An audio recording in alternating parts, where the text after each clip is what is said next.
30 years ago, I reported on a project in Colorado called Mission Wolf, working to reintroduce wolves to the wild. So I'm particularly interested in this next story. Wolves came close to extinction years ago, but it's a different story now, and one with people on both sides of how to manage the species, including ranchers who want to protect their farm animals. Colleen Bradford-Krantz has more. Once upon a time, there were two groups of predators who constantly fought over the same prey. They battled one another for generations until, finally, one pushed the other out. Over time, the winning predators began to miss their enemy. Some helped their former rivals return to the once contested forest and fields.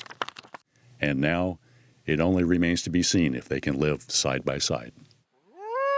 While it may not read like an old storybook, Michigan wildlife biologist Brian Roll keeps a list on his computer of important wolf dates.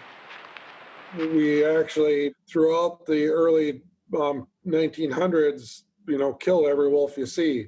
They were a bounty animal. All the way up to 1956, we felt there was probably fewer than 100 wolves in the Upper Peninsula. And just 4 years later, the whole bounty was actually removed from the state of Michigan. By the end of the 1960s, gray wolves had all but disappeared from the region, with one small pocket remaining in northeast Minnesota's Iron Range. In 1966, wolves were listed under the precursor to the Endangered Species Act. As things changed, both ecologically and socially, people started to realize that predators were an important part of an ecosystem. By the 1980s, wolf populations began to rebound across Minnesota, Wisconsin, and Michigan. Roll says exceeding planned population goals should have resulted in wolves being removed from the endangered species list.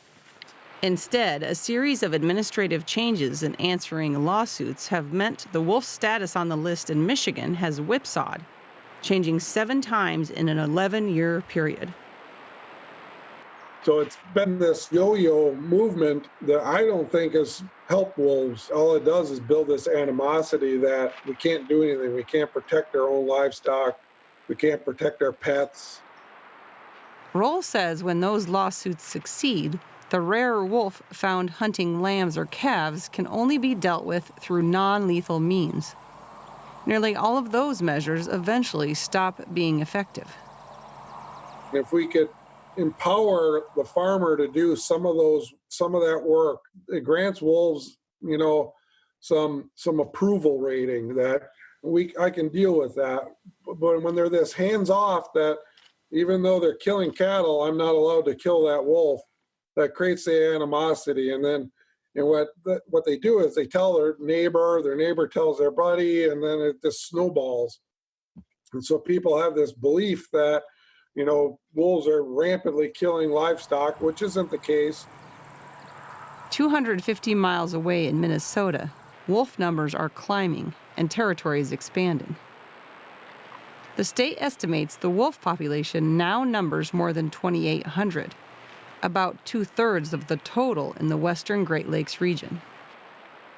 One research team is getting up close and personal in Voyageurs National Park, near International Falls, Minnesota. Their trail camera footage has helped draw attention to the wolves' gradual return. Unlike in Michigan and Wisconsin, wolves in Minnesota are listed as threatened rather than endangered. This allows government officials to use the last resort option of killing a wolf known to be causing repeated problems with livestock. When wolves are causing problems by eating sheep or eating cattle or hunting dogs or pets, which they've been documented to do, no one wins, right?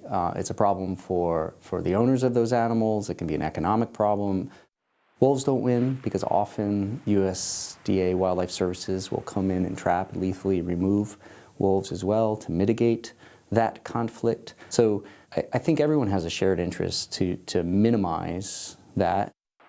Wildlife experts have a range of non-lethal options, including guard animals such as dogs, donkeys, and llamas. If those fail, streamers, lights, and alarms could be used to frighten wolves.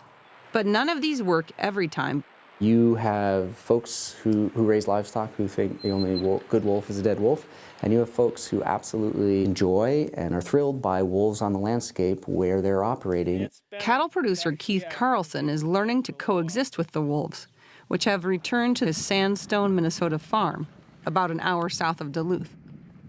As a youngster growing up, if we ever heard of or seen a wolf, it was very, very rare.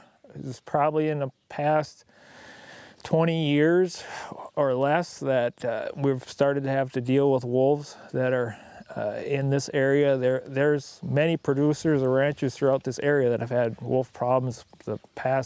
Within the past 10 years, it seems to have gotten even worse. Carlson says the challenges are offset a bit by government reimbursement for livestock killed by wolves. However, the evidence must be clear that a wolf was responsible. Last summer on our ranch, we had 5 confirmed wolf kills, and I'm saying we had 8, but we couldn't prove the other 3. But we do have agencies that work well with us help verify that it was a wolf kill.